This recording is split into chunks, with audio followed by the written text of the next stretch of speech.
Denver's principals are demanding changes to make schools safer. Students return from spring break tomorrow, and the union representing principals wants them to have more say in discipline policies and school safety decisions. Like the case of a principal who got a restraining order against a student who was making threats, and the district took the student's side. Our Marshall Zellinger has this 9 News Originals report.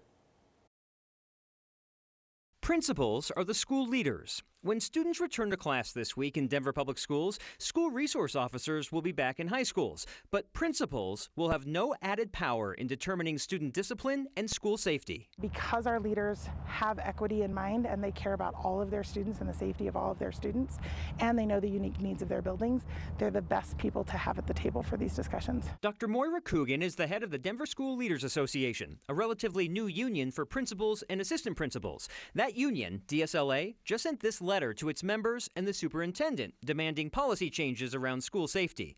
The request seeks a review and revision of the district's discipline matrix. That's this chart that went into effect at the end of 2021. It limits law enforcement involvement and expulsions, all while prioritizing keeping a student, every student, in school. We didn't exist when the matrix was reformed. It was done without the union, and we really do advocate that the Denver School Leaders Association should be part of those discussions to elevate the leader voice at this point as we're looking at all of these things. The DSLA letter also requests added protections for school leaders who raise safety and security concerns, like Kurt Dennis, the principal of McAuliffe Middle School, who recently told us the district overruled his requests to keep a student from returning to the building after prosecutors charged the student with attempted murder.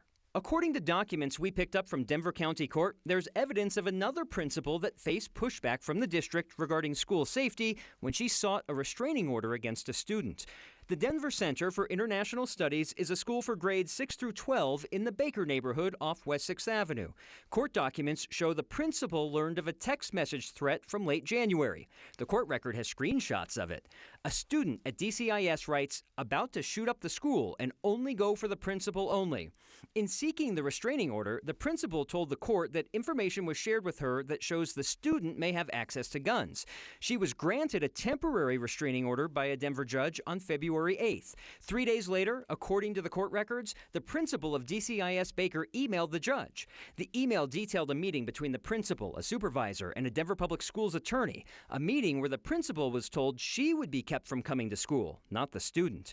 The principal wrote the judge that she was told if the restraining order were served on the student, one of 3 options would follow. She would be put on remote work, or something called principal on special assignment at the central office, or paid administrative leave.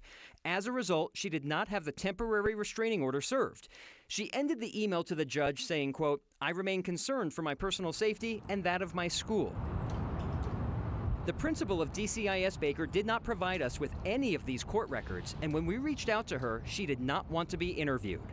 That principal remains at the school. The court records show that ultimately the student's family agreed with a permanent restraining order. That went into effect March 8th. When students return to school this week, their principals will remain limited in what they can do with potentially violent students inside their own schools. Their union wants to change that.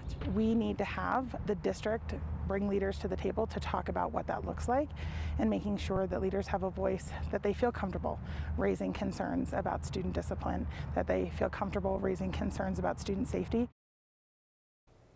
That letter from the principals union is also going to the school board tonight. This is the first time the union has specifically said we, as the union, need to be included now. Again, they were just recently formed.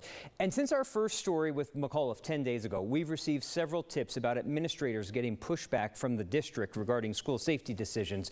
So I'll ask for more at this point, marshall@9news.com for your email tips. If folks want to send an encrypted text, they can also text 303-871-1841 if you want to text us securely there. We've got some school board members who've been out in public saying that these school administrators, these principals talking about what's going on in the schools isn't helping.